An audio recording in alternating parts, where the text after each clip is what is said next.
안녕하세요. 반갑습니다. 허재삼 작가입니다. 오늘 제가 여러분들께 소개해 드릴 책은요. 이지성 작가님과 김종원 작가님이 공저한 가장 낮은 데서 피는 꽃이라는 책입니다. 이 책이 2012년 11월에 일판 일세가 발행이 됐는데요.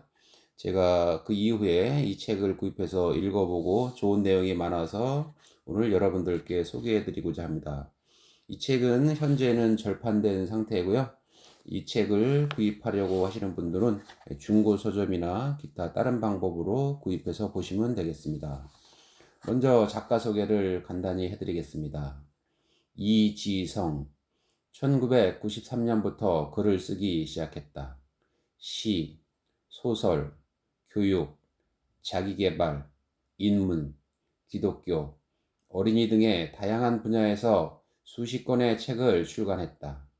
대표작으로 꿈꾸는 다락방 시리즈, 여자라면 힐러리처럼, 독서 천재가단 홍대리, 리딩으로 리드하라 등이 있다. 김종원 작가님을 잠깐 소개해드리겠습니다. 집필을 하며 논술기업에서 교재 연구팀장과 강사 팀장으로 일했다. 필리핀 톤도에 다녀온 후 톤도 교육센터의 선구적인 빈민교육 활동에 큰 충격을 받고 본격적으로 톤도를 돕는 글을 쓰고자 사표를 냈다. 인생을 바꾸는 라이프 비전 코치로 활동을 하며 선상에서 밧줄을 잡아당기는 선원의 간절한 마음으로 왕성하게 글을 쓰고 강의하고 있다. 그럼 프롤로그를 한번 들어가 보겠습니다. 믿을 수 없는 기적 같은 변화가 일어나다. 차마 입에 담기 어려운 엽기적인 방법으로 사람을 죽여 사형을 선고받았던 전가 34범의 한 사형수가 20년 만에 특별 사면으로 청송 교도소에서 출소할 준비를 하고 있다. 신창원, 조두순, 김길태 같은 세상을 깜짝 놀라게 했던 흉악범들만 수감된 청송 교도소 문을 열고 그가 세상 밖으로 나온다. 그는 여전히 온몸의 80% 정도가 문신으로 덮여 있고 한 번 소리를 지르면 누구라도 기가 죽을 것 같은 험악한 외모다. 세상 밖으로 나온 그는 잠시 하늘을 바라보더니 자신이 가야 할 장소가 정해졌다는 듯 결연한 표정으로 움직이기 시작한다. 지금 시각은 밤 10시. 당신은 학원에서 야간 보충학습을 하고 있는 아이가 나오기를 기다리고 있다. 그렇게 20분 정도 지났을까. 학원 문이 열리고 아이들이 쏟아져 나온다. 공부에 지쳐 힘없이 걸어 나오는 당신의 아이를 발견하고 그쪽으로 가려는 순간 어느 허름한 옷차림의 남자가 당신 아이에게 달려가 손을 잡는다. 깜짝 놀란 당신은 달려가 남자를 구석에 몰아세우곤 무슨 짓이냐며 항의한다. 멀리서는 잘 몰랐지만 당신은 그제야 남자의 외모가 심상치 않음을 느낀다. 남자의 화려한 문신과 험악한 인상에 당황한 당신은 불길함을 느낀다. 맞다. 그는 앞서 소개한 전 사형수다. 남자가 굳은 표정으로 나지막히 당신에게 이렇게 말한다. 지금 당신 아이의 얼굴을 보라. 이건 공부하는 사람의 얼굴이 아니라 노동하는 사람의 얼굴이다. 아이가 행복한 얼굴로 공부하길 원한다면 당신의 아이를 나에게 맡겨라. 나만 믿어라. 내가 당신의 아이를 이 세상을 변화시킬 훌륭한 인재로 키워줄 테니. 정상적인 가정을 경험하지 못한 초등학교도 제대로 마치지 못한 전과 34범의 살인자가 당신에게 다가와 아이를 제대로 가르치고 싶다며 아이를 자신에게 맡기라고 한다. 이런 어처구니 없는 상황에서 당신은 뭐라고 대답할 것인가? 나쁜 짓이란 나쁜 짓은 다 해본 전과 34범에게 잔인한 방법으로 살인을 저지른 전 사형수에게 사랑하는 당신의 아이를 맡길 수 있겠는가? 평범한 아이라면 초등학교 입학을 준비하며 한글을 배울 시기인 6살 때부터 도둑질을 시작한 한 아이가 있다. 눈에 보이는 것은 모조리 다 훔쳤다. 그 아이는 백화점, 서점, 문방구 어디든 들어가면 뭐라도 하나 이상 훔쳐서 나왔다. 초등학교에 입학하자 아이에게는 또 다른 문제가 생겼다. 습관처럼 행사하는 폭력이었다. 아이는 가방을 가지고 다니지 않아도 칼은 반드시 품에 지니고 다닐 정도로 극히 폭력적인 삶을 살았다. 실제로 같은 반 몇몇 아이들은 이 아이의 폭력에 시달리다가 너 때문에 내가 죽는다는 유서를 쓰고 자살을 기도한 적도 있다. 하지만 아이는 그런 일에는 꿈쩍도 하지 않았다. 아니, 오히려 이 일을 자신의 훈장처럼 생각하고 떠벌리고 다녔다. 아이의 꿈은 세계적인 조직폭력배가 되는 것이었기 때문이다. 초등학교 고학년이 되자 결국 부모도 아이를 포기했다. 부모조차 게임 중독과 알코올 중독에까지 빠진 아이를 구할 방법은 없다고 생각했다. 그래도 아직 어린아이인데 라는 연민의 마음이 드는가? 안타깝고 도와주고 싶다는 생각이 드는가? 그렇다면 하나 묻겠다. 만약 이 아이가 몇 년 뒤 당신의 아이에게 다가와 너와 친구가 되고 싶다고 말한다면 당신은 뭐라고 대답할 것인가? 당신의 사랑스러운 아이와 친구가 되도록 허락할 것인가? 희망이 없는 삶을 살았던 한 부부가 있다. 남편은 매일 술에 취한 상태로 귀가해 아이들과 아내에게 폭력을 휘둘렀다. 심지어 다른 여자를 집으로 데려와 아내와 아이가 보는 앞에서 잠자리를 하기도 했다. 물론 아내도 남편의 뒤지지 않는 막작 같은 삶을 살았다. 그녀는 아이가 학교에 가면 바로 도박장으로 달려가 하루 종일 동네 아줌마들과 어울려 도박을 했다. 식사를 하는 것도, 학교에서 돌아온 아이에게 밥을 차려주는 것도 잊은 채 도박에 열중했는데 도박장에서 너무 오래 앉아있는 바람에 방광염에 걸릴 정도였다. 결국 아버지는 술과 여자에 빠져 어머니는 도박에 빠져 인생을 낭비했다. 때문에 얼마 되지 않는 재산을 다 날리고 곧 노숙자로 내몰릴 신세가 되었다. 아이는 어떻게 되었냐고? 당연히 학교 최고의 문제아가 되었다.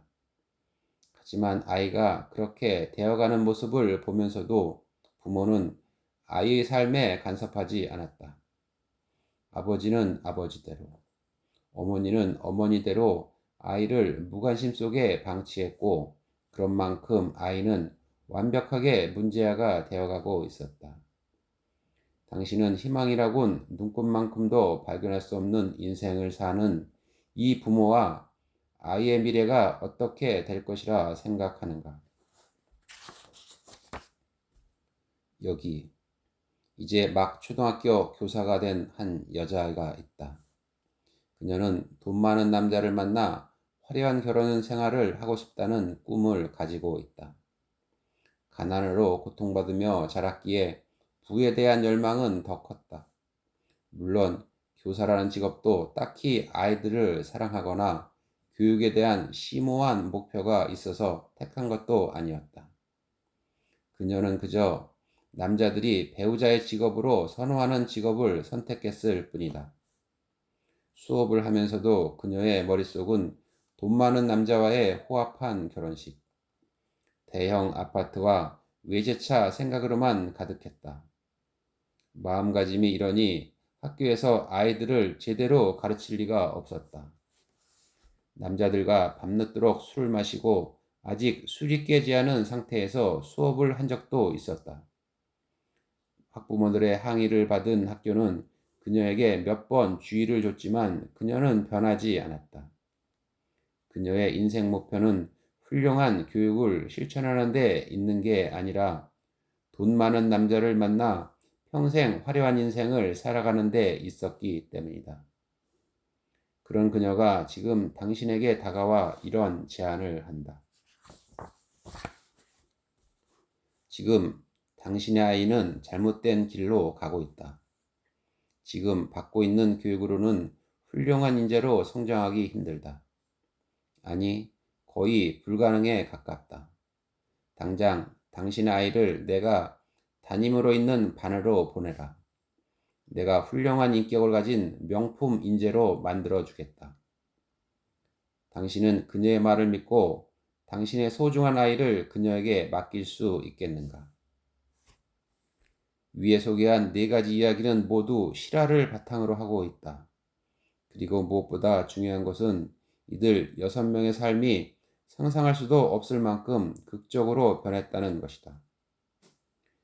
우선 청송교도소 출신의 전 사형수는 미국 할리우드 영화로도 만들어질 만큼 위대한 교육자가 되었다. 실제로 그의 교육은 한 지역의 운명을 바꿔놓을 정도로 엄청난 파장을 일으켰다. 덕분에 이제는 그 지역의 모든 학부모가 그에게 아이를 맡기고 싶어서 줄을 설 정도다. 조직폭력배가 되어 세상을 파괴해버리고 싶다고 말하던 한 아이는 유수의 대학을 졸업하고 한 봉사단체에서 아이를 가르치는 교사가 되었다. 다국적 기업을 비롯한 대기업에서 스카우트 제의를 받았지만 그는 지금 자신이 받을 수 있는 월급의 10분의 1 정도만 받으며 형편이 어려운 아이들을 교육하는 데 자신의 삶을 바치고 있다.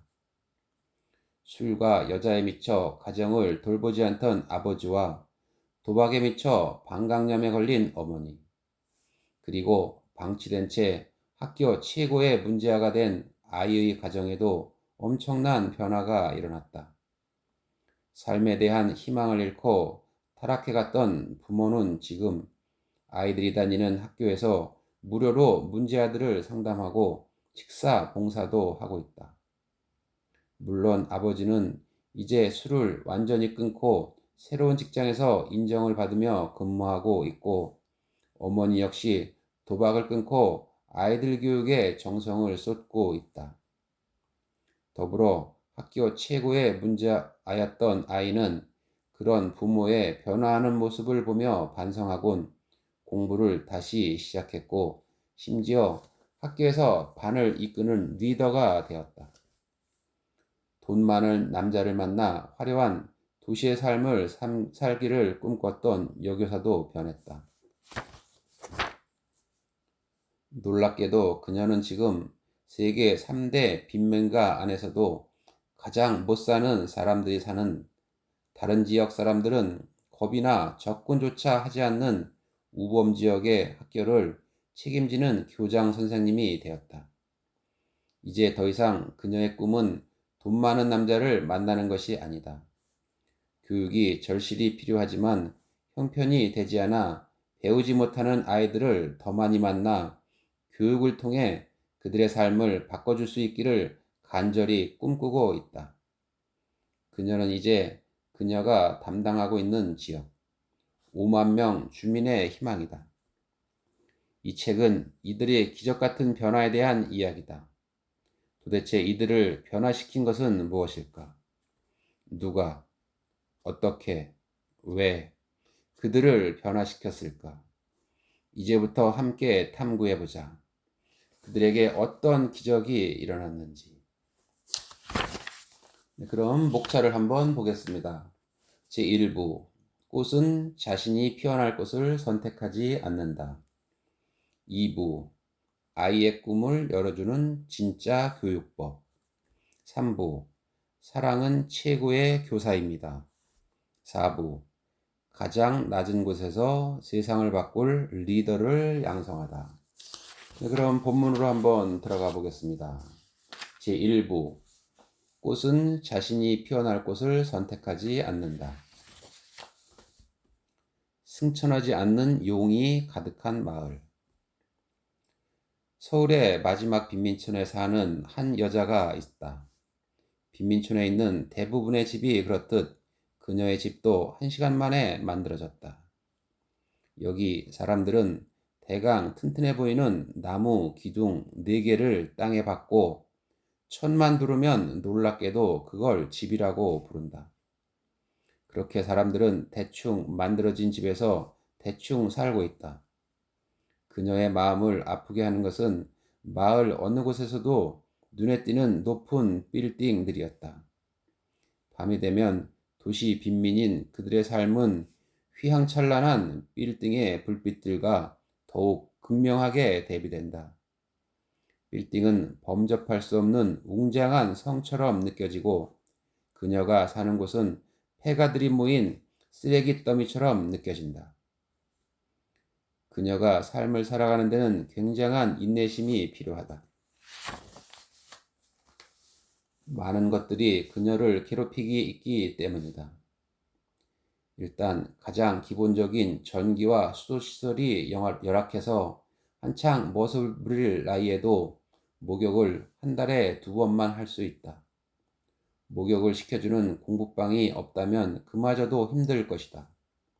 또한 공공시설이 없는 빈민가의 특성상 전입도 불가능해서 위장 전입을 한 그녀는 아이들의 눈치를 보며 정말 서럽게 학교에 다니고 있다.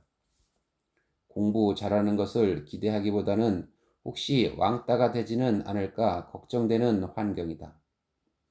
여름이면 집중호우로 수십 가구가 침수되는 피해를 입고 화재 사고도 빈번하게 발생해 많은 사람이 생명을 잃기도 한다.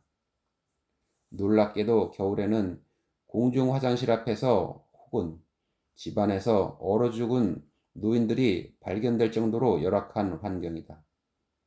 날이 춥든 덥든 1년 내내 상상을 초월하는 문제가 생기는 셈이다. 학업 문제도 심각하다. 당연한 말이지만 그녀는 다른 친구들처럼 학원에 다닐 수도 없다. 같은 학교 친구들의 부모는 월 평균 200만 원 이상을 가회비로 지출할 정도지만 그녀의 부모는 파출부나 일용직 같은 일을 하면서 그날 벌어 그날의 삶을 해결해야 했기에 그녀는 학원에 다니는 건 꿈도 꾸지 못했다. 하지만 가장 중요한 것은 그녀의 마음 자세다. 그녀는 미래에 대한 희망이 없고 공부에 대한 열의도 부족하다. 이렇게 계속 희망 없이 산다면 그녀는 평생 이렇게 빈민가에서 살아야 할지도 모른다. 그런 그녀에게 변화가 일어났다. 그녀가 희망을 꿈꾸게 만든 사람들은 그녀가 초등학교 때부터 다니기 시작한 빈민가 공부방의 교사들이었다. 빈민가의 교사들은 그녀의 마음가짐을 완전히 바꿔놓았다. 그녀는 학창시절 내내 매일 밤 자신에게 이렇게 외치며 즐거운 마음으로 공부했다. 꽃은 자신이 피어날 곳을 선택하지 않는다. 비록 지금은 빈민가에 살지만 치열하게 공부를 하면 자신에게도 희망이 있다고 생각하고 공부에 몰입한 것이다. 결국 그녀는 전액 장학생으로 하버드 대학에 입학한다. 이런 척박한 환경에서 자신의 꽃을 피운 그녀. 꽃은 자신이 피어날 곳을 선택하지 않는다는 그 말을 그녀 자신이 실천한 것이다. 중요한 것은 그 후다. 그녀는 대학을 다니는 동안에도 엄청난 일을 해냈다. 학교 신문사 편집장과 학생회장으로 활동했고 미국 CNN 최연소 수습기자로 활약하며 그녀만의 매력으로 다수의 팬을 확보했다. 게다가 졸업 논문으로 최우수 사회과학 논문상을 수상했고 미국 다국적 기업에서 최연소 마케팅 전문가로 활약하며 엄청난 성과를 올렸다. 오늘 저는 여기까지 읽어드리고요. 다음 시간에 새로운 책을 가지고 찾아뵙도록 하겠습니다. 감사합니다.